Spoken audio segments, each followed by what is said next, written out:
We just finished our sanctuary call today, our weekly call with a small community of folks. And I'm going to share with you some of the things that we explored. One of the ways that we seemingly protect against life is by holding tension in our bodies. I think most of us are already aware of this as a particularly compelling strategy to navigate life's difficulties. I was feeling into this today as not only a seemingly strategic protection against life, but that actually this tension in our bodies is directly attacking our invulnerability by holding the idea that tension is a way of subscribing to a reality where we are victims of what is happening. The grand coordinator of life isn't actually bringing to us events to help us awaken, but that we can somehow be, it's happening to us and that we can be hurt by it. So, tension as an attack on our invulnerability is a kind of different way for me to hold that in my own system.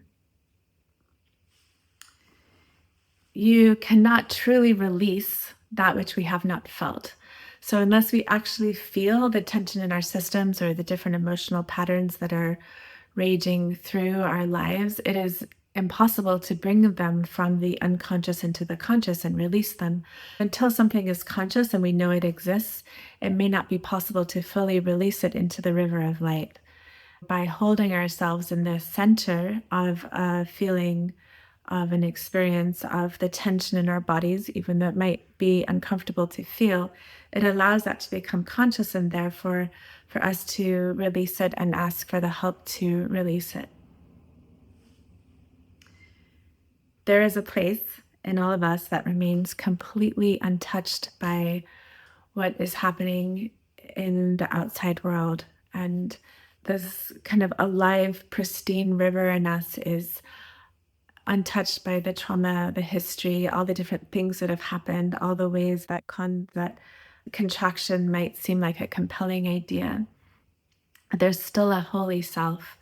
And when we reside our consciousness in the holiness of ourselves, it allows us to open to not opposing reality as much, but actually jumping into the miracle field of reality as a dancing field of light where we get to sovereignly choose the forces that we're aligning ourselves with in order to navigate it and become walking, living, breathing transformers of non-love into love.